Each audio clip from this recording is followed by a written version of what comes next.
Thank you very much. Our next speaker for the grade class of '63, Steve Grant, was my freshman year roommate. And Amherst couldn't have had a better introduction for me because Steve was such a wonderful, nice, very cultured, educated family. His father, in fact, was an Amherst alumnus and the president of Houghton Mifflin.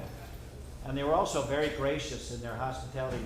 I have to reminisce about this country bumpkin coming from St. Louis and being, in those days, of course, you couldn't go home Thanksgiving vacation, so the Grants kindly invited us down to their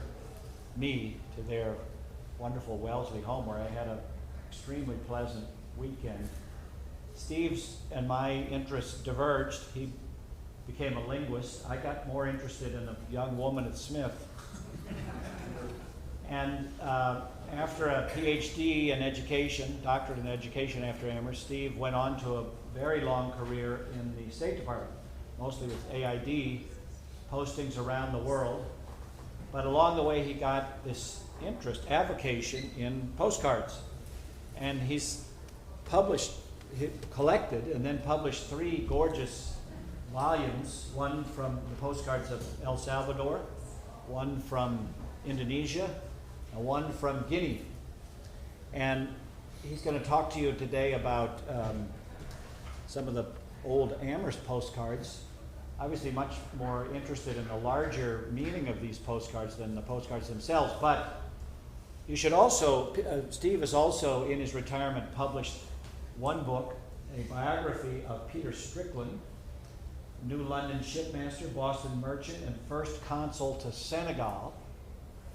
But stay tuned because Steve's current project is of particular significance, not only to us, but to the literary world. Apparently there's never been a biography of Henry Clay Folger and his wife, Emily, who of course gave this unparalleled collection of Elizabethan materials and a building and endowment to become the Folger Shakespeare Library. And Steve has been authorized to write a biography. Unfortunately, he's not going to talk to us about that today. Not yet. But stay tuned, come back to the 50th, and watch for the book. In the meantime, please welcome Steve about old Amherst College.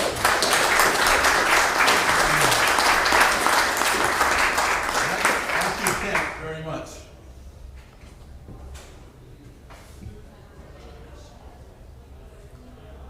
You can divide mankind into the haves and the have-nots. And the haves you can further divide into collectors and non-collectors. I wish I could say that the old Amherst postcards that we will examine together were collected by my grandfather, John Grant, of the class of 1892, but I can't.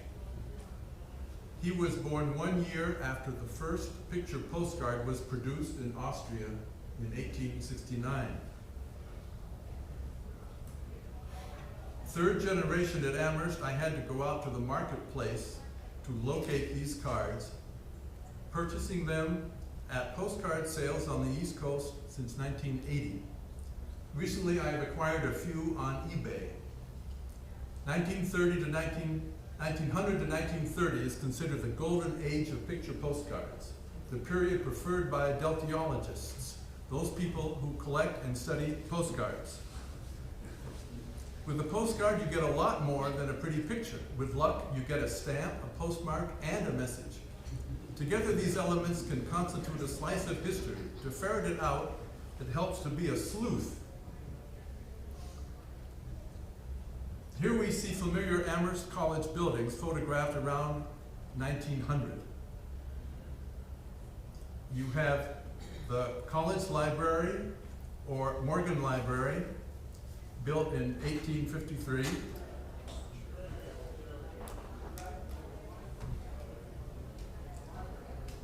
Johnson Chapel, or College Tower, built in 1827. The Octagon, designed by the same architect as the Morgan Library, built in 1848 and initially used for astronomy and geology departments. And the College Church, built in 1873, which ceased functioning as a church in 1932. and since 1948, only the steeple remains. You've noticed that 2 cards are black and white and 2 in color. Many years before color film was invented, postcard producers would have black and white pictures colored or tinted by hand and then reproduced. Often a group of ladies sitting around a table, each one holding a pencil of a different color, would shade in their pre-designated section and pass the picture on to the next artist. Different printings would result in different hues. Here are 3 hand-colored versions of the same black and white photograph. Observe the Williston Tower roof that changes from red to beige to gray. Or see how the same bush dons different shades of color. Turning the cards over from the picture of the recto side to the verso side, we notice several more things. Each card was sent through the mail. Most of old postcards that one can find today have no stamp, no postmark, no message. They were purchased as souvenirs of a trip before the box camera appeared. The cards might have been kept in shoe boxes or nicely preserved in photo albums. However, only a small fraction of the postcards produced a century ago have survived. Most have been thrown out, and with them a small part of history. All 4 cards were sent from Amherst to the same person, Jesse Cragen, in the Flatbush neighborhood of Brooklyn. And even more curiously, 3 of them were sent on the same day, February 4th, 1904. The green postage stamp of Benjamin Franklin, Series 1902, confirms that this was indeed the penny postcard era. The address takes up the whole side of the card, unlike the custom today. We return to the recto side to view the brief messages that we skipped over. Postcard formats were regulated by the Universal Postal Union. Until roughly 1907, you were allowed little space for writing. It was thought that the entire verso side was necessary for the address. In 1907 was born the divided back postcard that we know today. Right half for the address, the left half for the message, and a vertical line in the middle. On the surface, these messages sound banal. Hope you are well. Glad to hear from you. Shall write soon. But the line, where's the letter you owe me, introduces an insistence that might well be part of a romantic correspondence. And who would write Jesse thrice in one day? We have only initials for a signature, FBA. Would you bet that this is an Amherst student writing to Jesse? If he's a senior, he would be in the class of 1904. But why not a freshman in the class of 1907, or somewhere in between? By checking in a college biographical record, we learned in the class of 04, there was a senior with a first initial F and a last initial A. This was Francis Adams. We could be onto something, but a better bet is the freshman class of 1907, Felix Ballard Atwood. He alone possesses the 3 initials we're looking for, FBA. But can we be sure? If only we could find an additional clue. The 4th card, sent from Amherst to Flatbush in April 1906, 2 years later, reveals FBA's fraternity, Phi Kappa Psi.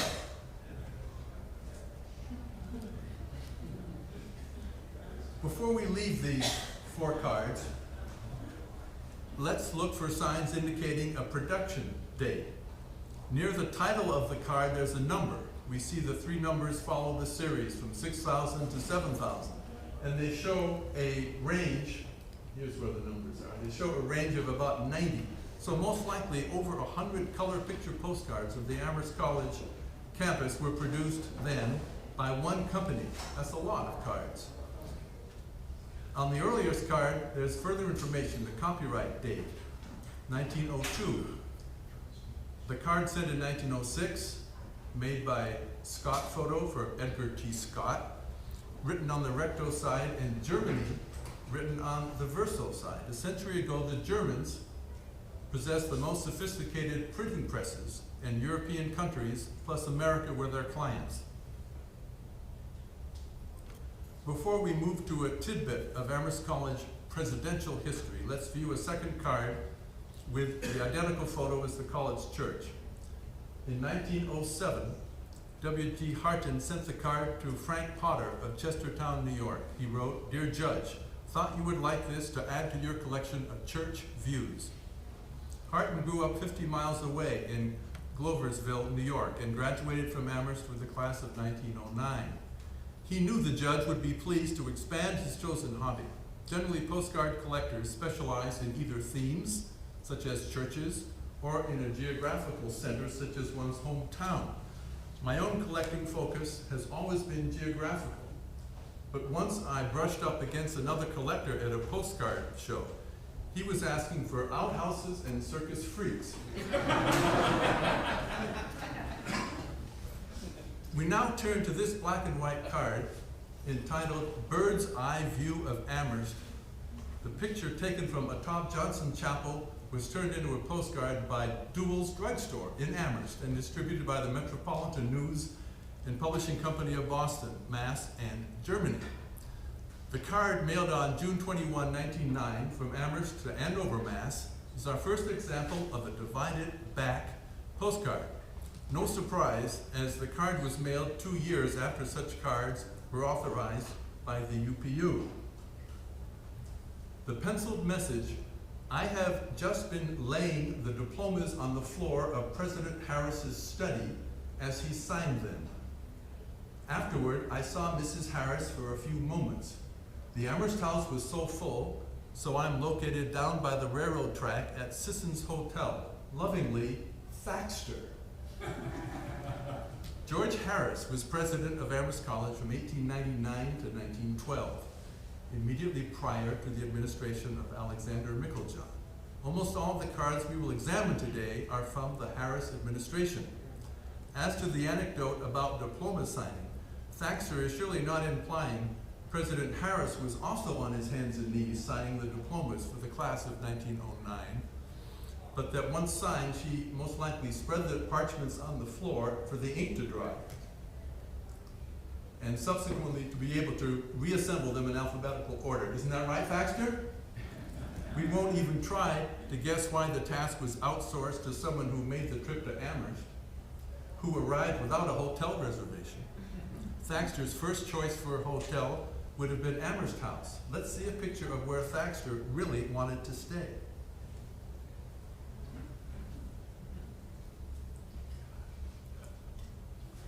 It's the word Jeff. Well, right now it's the Bank of America on the corner. These cards draw us from the college campus downtown, as all Amherst students, faculty, and administration were drawn on occasion. One card is black and white, one in color, both printed in Germany. The color card was sent from Nina to Cora, October 25th, 1908, from Amherst to Ware, Mass. Heavily laden carriage, drawn by a single white horse, is parked outside Amherst House near a telephone pole. Two ladies and a gent rest on a bench on the common under a shade tree. We see the lineup of commercial establishments known as Merchants Row on South Pleasant Street.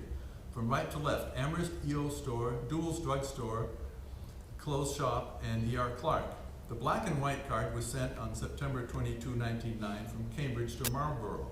I'm sure everyone here has received postcards from people who seem to be after the Guinness Book of Records for how many words you can fit on a postcard. Florence's message to Bertha starts on the address side and ends on the picture side. It shows the same buildings on South Pleasant Street and some on Amity Street on the other side of the Amherst House. In addition to offering rooms, Amherst House rented out carriages and buggies.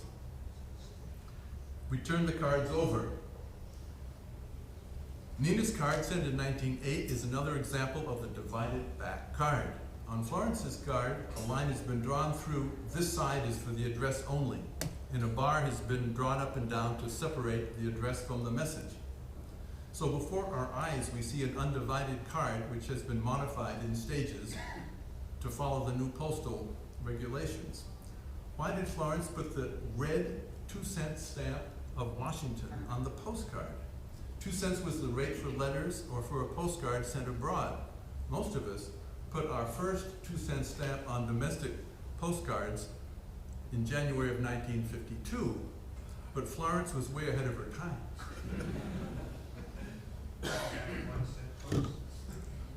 Duell's drugstore in Amherst was in the postcard business, and so was E.R. Clark's, 2 stores to the south on South Pleasant Street. Here are 2 E.R. Clark cards sent between 1906 and 1908. 2 show scenes of the college, 2 of the town, all in black and white, all with a little room for messages on the south side, on the picture side. South Pleasant Street, College Chapel and dormitories, Main Street, and College Library. 1 card has no message, never sent. 2 cards have initials as signatures. We'll put aside the longer message to concentrate on the shorter one. At Amherst, we have grown up to believe that it is the Ferris College. The message on the chapel card adds a superlative, the largest college in the world. Let's turn them over. It's easier to focus on the card with no writing or postmarks. What a handsome decorative card it is. In the upper left, the tip of an evergreen bough, a stylish calligraphy in the word postcard with shadowing. However, we observe again the card is very authoritarian. Notice above postcard, the space above is reserved for postmark, and below, the space below is for the address only. So you got that? No message on this side. Here's the card produced that says, by Robbins Brothers of Boston and Germany. However, the icon MN Co. was used in a card we examined earlier as belonging to Metropolitan News. In postcard production, it's not always clear who produced what, and some photographers sold the same photos to more than one company. Note the flagrant disregard Helen's mother displays with the stern warning on the card. In space below may be written sender's name and address, no other writing. What did Helen's mom write in the forbidden space? She wrote, "It is charming here, but the weather is bad. Hope you're all well. Love to family and Louise, mother." Now let's see what the here refers to. This is the college walk. College walk was over the freshman quad toward the college church, the door of which is visible to the left. The hurricane of 1938 destroyed the grove. Now let's look at a card sent by a member of the class of 1902, which refers back to the class of 1858. On June 24, 1908, Howard Gibbs sent a card to his mother Emma in Marathon, New York, to describe to her his 6th reunion at Amherst. What tickled him most was that they were beating out the 50th reunion class, the class of 1858, for the trophy cup. This 1904 card, entitled The Campus, depicts the verdant entrance to the campus and the observatory. Howard suggested his own caption, "One view of the Ferris College of them all."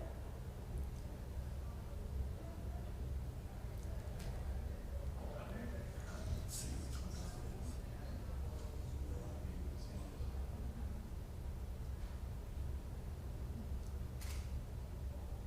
is.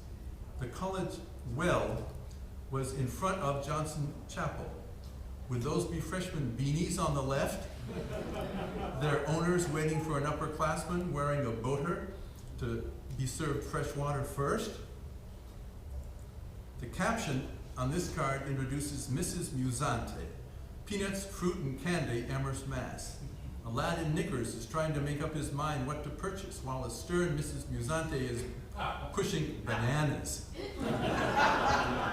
She also peddles Zeno chewing gum and a hot dish cooking over charcoal.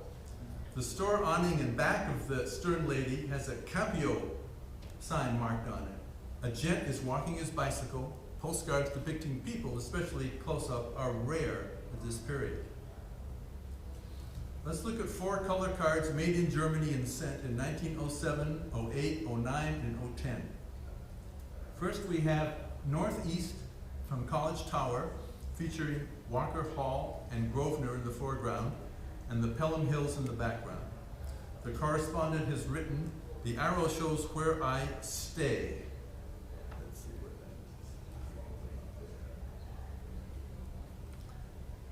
it's a good time too. Second, we are reminded of our compulsory swim as a freshman in the Pratt pool. The printed caption reads, Natatorium Interior. Third, in Amherst Center, Amherst, Mass., we approach the center of town from the south with carriages lining the sidewalk and a trolley ahead of us. Fourth, we return to the Pratt Gymnasium. In the basement was located the natatorium then. This is the first of 3 Amherst novelty cards that I will show, none of which was sent through the mail. Made in Germany, the color card was distributed by the Metropolitan News Company of Boston sometime before 1910. The Germans were famous for producing Gruß aus, or greetings from cards in the 19th century.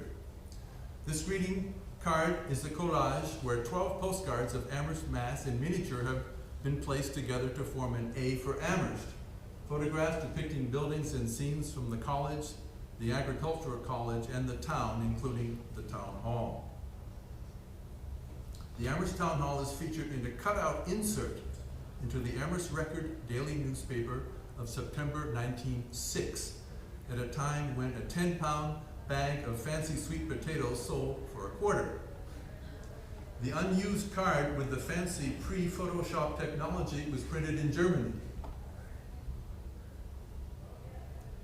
A third novelty card in a color drawing rather than a photograph. In the center, an Amherst pennant, but not with the colors of the college. In the background on the upper left is a windmill, not a familiar structure in the Amherst countryside. The text reads, I have mine hands full in Amherst and I am full mit happiness. On the verso is printed, made in USA. Undoubtedly, a series of similar cards was printed with a different town featured on a wavy pennant. Old car addicts could guess at the year and make of the automobile. The dress of the people and the windmill suggest Holland, but the text reads German.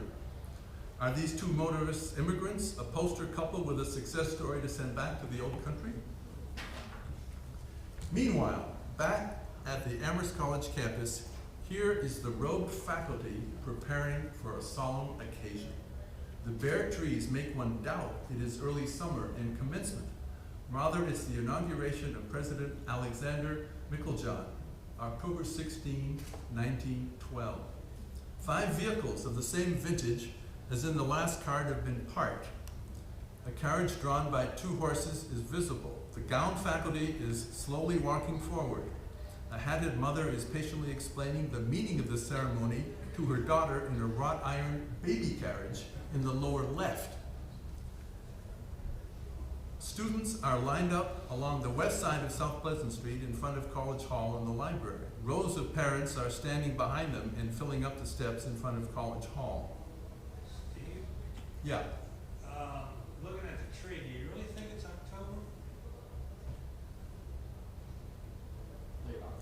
Well, we'll see later that another Amherst graduate has a much more extensive collection of postcards, a lot more than I have, and he has done a very credible job of documenting them. And there is a color card as well as a black and white card of the Meiklejohn inauguration. So What you know the date of the inauguration? October 16th. Yeah. Right. So the oldest photos in the lot display the earliest copyright date of 1901. They depict Johnson Chapel and South Dormitory, the earliest row of college buildings constructed in the 1820s.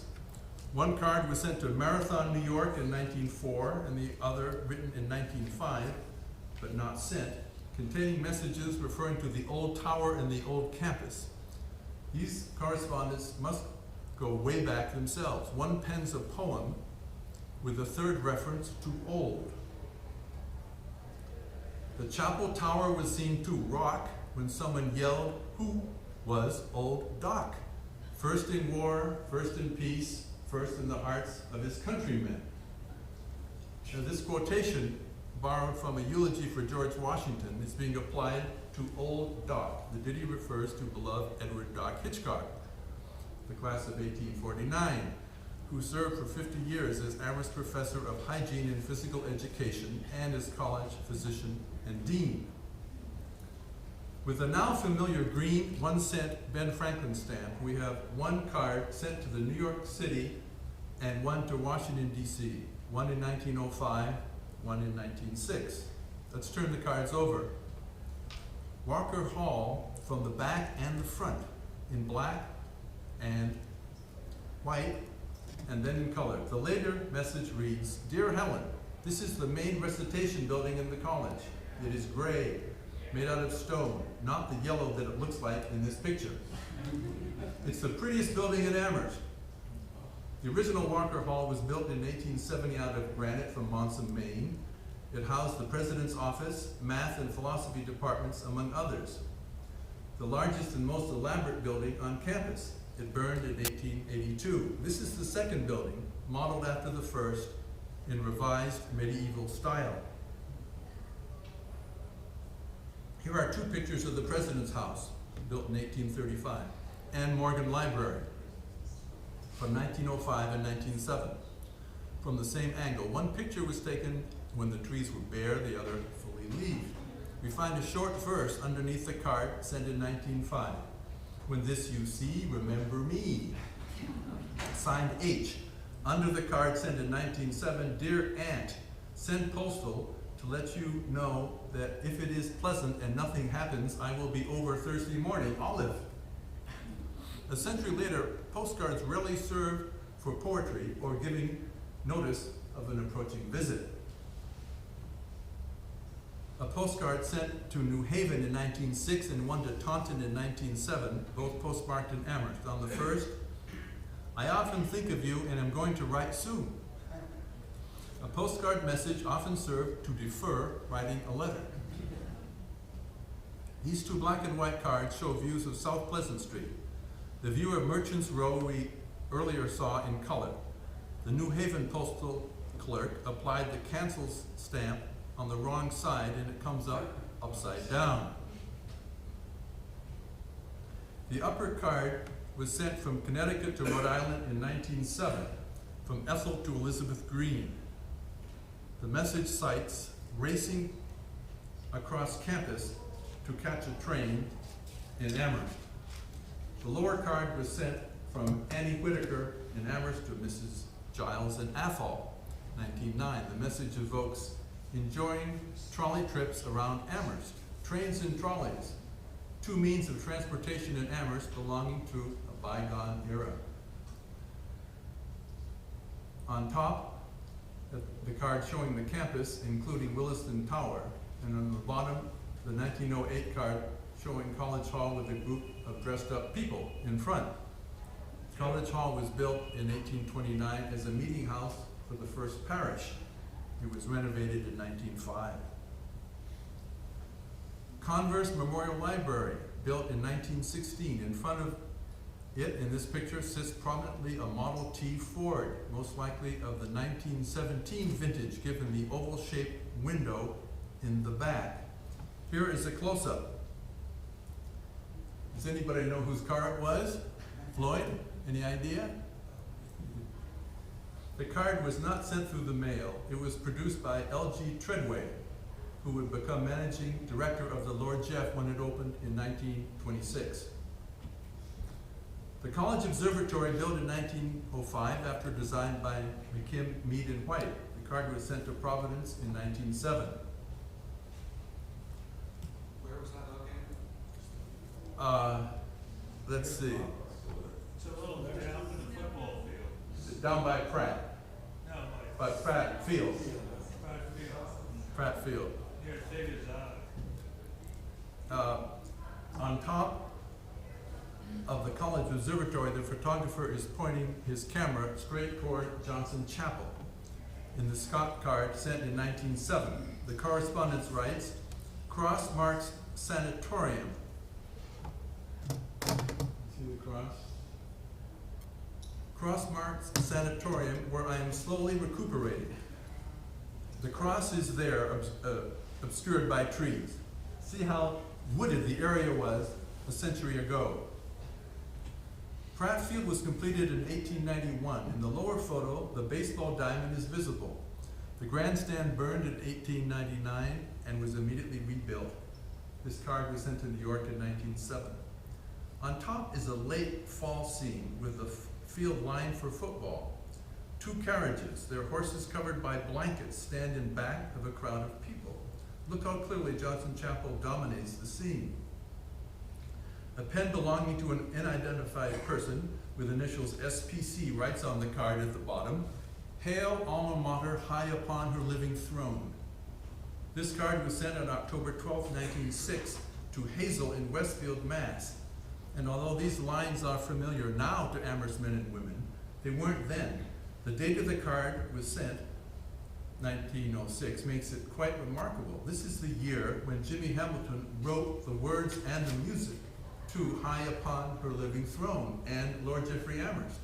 So Mr. SPC was responsible for being sure that the lyrics arrived early in Westfield on a picture postcard. He signed off the card with the inscription, "Will write tomorrow." SPC is writing to Hazel Cheney in Dickinson Hall, Westfield State College. Perhaps this is another postcard romance, we won't know. Let's stay with the panoramic views as we again climb to the top of Johnson Chapel and we look northeast. We saw the same card in its color version earlier, the Pelham Hills in the back. Still, on top of the chapel, we look in the opposite direction to the southwest. We see Pratt Field directly in the center and the observatory to the south along Pleasant Street. The card was sent to California in July 1907. The correspondent selected a postcard to express herself because, in her words, it's too warm to write letters. A sampling of fraternity photos a century ago. Alpha Delta Phi house seen in its second iteration. This stone building, built in 1889, was replaced in 1928 by what is Hitchcock House today, our reunion headquarters. This German-made card was sent in 1905 to South Berwick, Maine via RFD, or Rural Free Delivery. Begun in 1896, the American Institution of Rural Free Delivery provided for mail delivery to a resident's front gate rather than obliging one to go to a faraway post office. Beta Theta Pi House, built in 1883 on Boltwood Avenue, replaced in 1916 by what is now Garment House. This card was sent from North Amherst to Vermont in 1910. Phi Kappa Psi House, built in 1895 and stood on Amity Street. In 1922, Phi Psi moved to the former home of Amherst President Seeley on College Street, its present location as Drew House. The last card constitutes your final exam. It's labeled Hitchcock Hall with a card having a manufacture date of 1905. Is it still standing, or what is in its place? Yes. Observe the sloping terrain in front and the old Williston Tower on the right. This was the residence of Lucius Boltwood, built in 1835. The college bought the property in 1892. When this picture was taken, it served as the first dining commons that accommodated 100 students, including Stanley King. We're sitting on the site of, or Converse is on the site of Hitchcock Hall. It was demolished in 1916 to make way for the construction of that library. For any of you who are interested at a later time in revisiting Amherst photography and memorabilia, let me suggest a website set up by Amherst graduate Brian Meacham, class of 97. The site includes over 450 different postcards of the college, as well as examples of Amherst music, recordings, medals, pins, writing, signatures of college presidents, scrapbooks, etc. He has personally collected and classified. Serious collectors subscribe to the Postcard Collector, a monthly trade magazine with lists of upcoming postcard shows all over the country. Perhaps you will chance upon some old Amherst postcards at an antique store, an estate sale, a bookshop, or an attic. You can delight in reading other people's mails in periods when it was too warm to write a letter. Or you prefer to put off writing a letter. You too can play sleuth, looking out for the rare undivided back cards, figuring out a correspondent's name from the initials, rediscovering some ancient Amherst scene or signature.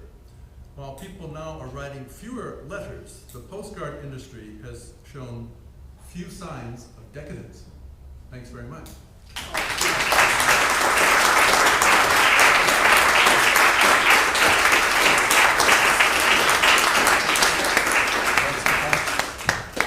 Any questions? Yes, Pete?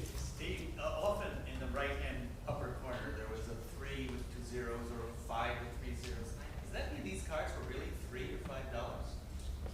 Well, that's what's fun. It looks as though it's a cheap hobby. Postcards, you used to be able to get them for about a quarter. Yeah. And sometimes when you see $3, that's what I paid for it. It could have been that I haggled and got it for $1.50. It could have been that it was old stock in a postcard store, and when I saw the card and wanted it, they said, oh, those were our prices 20 years ago. You have to multiply by 10. So a lot of people do ask about prices, and a lot of it depends on how good a copy it is and how old it is. Some people collect only postcards with writing on it. I'm interested generally in the picture, but see how it enhances it to have writing, have a message.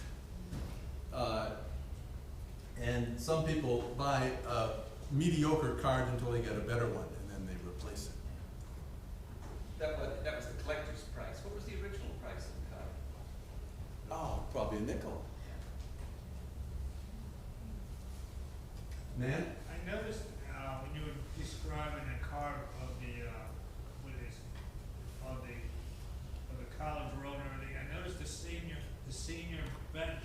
Does everybody remember those? Well, you mean the senior fence in front of the octagon? Is it still there? Oh, the senior fence is still there. Yeah, it's a little more dilapidated, but it's there. Yeah, you can see it today. Yeah, I know. That was a tradition that the seniors would take pictures. Right. Sit on those years. And the statue of what's his name was there. Okay, Steve, thank you very much. Oh, you can stay afterwards. I'm sure Steve will be happy to answer questions afterwards. Thank you. Thank you. That's great. I'm working with that. We went to the Dickinson. Oh, did you? Not for the 490-minute tour, but Yeah, had to be on that. because there's an open house now. We were looking at the publication room in the corner. Oh, yeah. Yeah. Yeah, that's a lot of, Mabel Todd. well, She was a baby. yeah. That whole exhibit is a really good exhibit. I mean, it's a very complicated subject. And, Thanks so much, Dan.